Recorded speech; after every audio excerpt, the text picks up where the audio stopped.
Hi guys! Welcome back po dito sa Gandara SRU channel. Kamusta po kayo? Kamusta po ang tulog nyo? And magandarang umaga po sa inyong lahat. Ayan, mag-coffee na po kayo dahil ngayon maganda ang ating update. Masarap sabayan ng mainit-init na kape ngayong umaga. Anyway, andito na naman nga po akong muli nagbabalik. Nagmamaganda po ninyong kachismosang Kim Pao upang magatid sa inyo ng latest update and fresh happenings patungkol kay Kim Chu and Paolo Avellino. And para po sa umagang ito, ang ating tatalakayin ay tungkol dito sa update ni Kimi para po sa mga Kim Pao fans at good vibes ni Kimi dahil medyo nagkakagulo sa ex kaya si Kimi may good vibes. Kaya naman ang mga bashers ay supalpal talaga malala. At the same time, nakakatawa si Kimi dahil mukhang na-appreciate niya guys yung ginagawa natin na pagtatanggol sa kanya. So, before that guys, bago natin yan simulan, sa mga hindi pa po nakaka-subscribe dito sa ating channel, maaari lamang napindutin po ninyo ang subscribe button at notification bell para mag-updated po kayo at ma-notify tuwing may bago tayong chika at balita sa kanilang dalawa. Basta po may kinalaman kay Kim and Paolo Avellino, sagot na natin yan.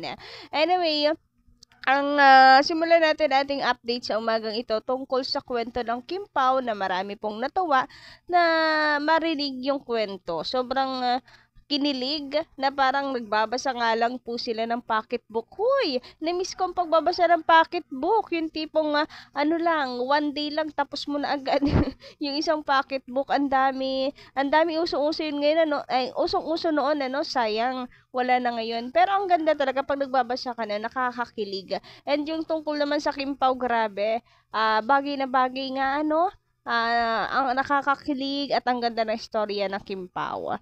So, ito nga, basahin natin ang komento sa atin ni Miss Princess Pagkiyo Bekbek. Magandang umaga po sa inyo. Shout out. Pasensya na, ang dami ko nababasa ang comment nyo. Hindi ko na babasa dahil ang dami pong mga nakalinya. Anyway, eto na po. Miss Princess, sabi niya, Miss Gandara, kaya marami ang nahok sa Kim Pao dahil sa mga manifestation ni Paulo na naging totoo. Kung mapapanood mo lahat ng mga video clip ni Pao toward Kim, naku, napanood ko na po. And halos lahat talagang kapag tinatanong siya, talagang si Kim. Si Kim ang mukhang bibig niya. Anyway, ito pa, ang mga video clip ni Pao toward Kim, mapapahanga ka sa kanya. Para siyang normal lang na taong humahanga sa isang artista. Ganon si Paulo kay Kim Chu. Matagal niyang pinangarap, inasam na makasama. Ngayon, pagkatapos ng mahabang panahon, kapiling na niya at nakakasama pa ang love story ng Kim Pao parang pocketbook. Ang sarap basahin at sarap ulit-ulitin. Diba? Coming from Miss Princess. Miss po ba? Ginang Princess? Anyway, thank you so much po sa komento at pagmamahal niya sa Kim Pao. Hindi halata ha, na-updated nakasubaybay talaga sa Kim Pao. Anyway, dahil ang dami naman po guys na mga nega-nega sa ex, mukhang napansin naman po ito ni Kim Chu kaya nagbigay po siya ng kanyang mensahe para sa lahat. Nagbigay po siya ng good vibes. Maybe dahil alam nyo naman si Kimi napaka-active sa SOCMED kahit busy yan. Talaga ang cellphone niya hindi mawawalay sa kanya. Kaya ayun, siguro nakakarating, nababasa niya yung mga kanagahan, etc. Kaya si Kimi ay to the rescue naman sa mga fans. So, ito nga po ang post niya. Good morning, everyone. Every day is a good day. Love you all so much. Di ba nakakatuwa? And may nabasa ako sa ex, sabi nila, baka nga napansin ni Kimi, yung mga kanagahan, at baka sobrang na-appreciate ni Kimchi yung ginagawa natin na pagtatanggol sa kanya. Kaya may pa-love you so much siyang nalalaman. Kasi ramdam niya guys na may kakampi siya. Sa dami po ng mga bumabati ko sa kanya, meron puro may respect para sa kanya. Mga bagay na hindi na niya kayang gawin dahil sa sobrang busy niya. Kung tutuusin ay ano na lang yun na kumbaga ay ibabaliwala na lamang niya kahit masakit sa kanya. uunawain na lamang niya. Pero buti na lang talaga, meron pong mga fans na handa siyang ipagtanggol. Samantala, ganun din naman sa Discord, may pa-DM ang Kimi nyo. So, eto sabi niya, good morning everyone, kamusta po ang lahat dito? Ayan, nangangamusta ang ating Kimi. Mukhang talagang totoo nga na na-appreciate niya ang kanyang mga fans sa pagtatanggol na ginagawa natin sa kanya. Ay, how sweet naman, Kimi. Huwag kang mag-alala. Talagang gagawin namin yon para sa'yo. Lalo na kung below the belt at alam namin ika-stress mo. Samantala, para naman po pampagood vibes, eto guys, si Kim Chu nagsalita na. At pinapatunayan na ang Kim Pao Road to Forever dahil nakikiselebrate siya ng anniversary ng Kim Pao. So, bukod po sa kanyang post sa X, meron din sa DC. May pahabol po siya sa DC. Sabi niya dito, happy anniversary sa Kim Pao Universe. Thank you so much sa 1 year and hopefully more to come kasama ang iba pang groups ng KP. O, di ba?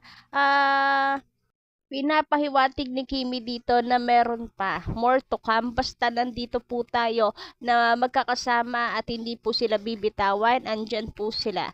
Parang nga ganon yung pagkaka-interpret ko dito sa sinabi ni Kim Chu. So, isang malaking sampal ito sa mga bashers, supalpal sila malala dito sa banat ni Kim Chu.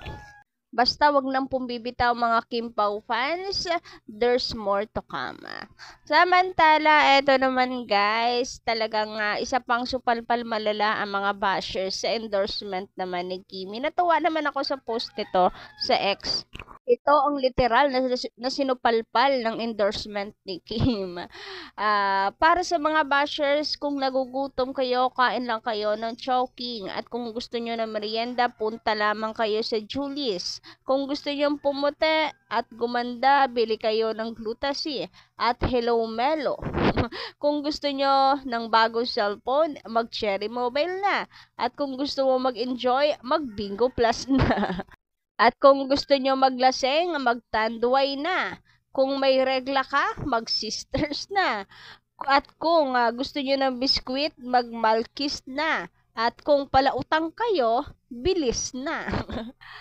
Kung naiinggit kayo, hanap kayo ng Paolo Avellino nyo para di kayo mainggit kay Kim Chu. Assure na. Grabihan naman itong si Kim Chu Avellino sa kanya pong post. Talagang literal na sinupalpal ng achievements ni Kimi, ng endorsement ni Kimi.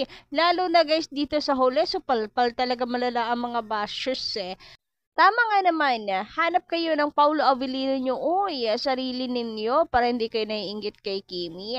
Samantala, ito naman po ang listahan na kanyang nilapag.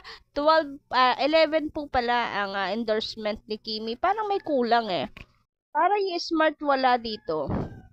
Anyway, eto nga, ang listahan. Ang daming naiinggit kay Kim dahil mga paborito nila walang ganito. Una, Tanduay, Bingo Plus, Bilis, Hairflix, Chowking, Unisilver, Malkis, Glutasy, Hello Melo, Belo, World Remit. 11 na pa. May Paolo Avellino pa sa huli, sure na. So, 11 pa lang po dito yung brand. Pero kung tutuusin guys, meron pang hindi kasama dyan. O, diba? Isang malaking sampal. Wala pa rin dyan yung Julie, diba? Ang sister, marami pa pong endorsement si Kimi. Anyway, hanggang dito lang muna ang update natin ngayong umagang ito. Maraming salamat po guys sa inyo pong pakikinig. And don't forget to click the subscribe button and notification bell for more updates. Maraming salamat.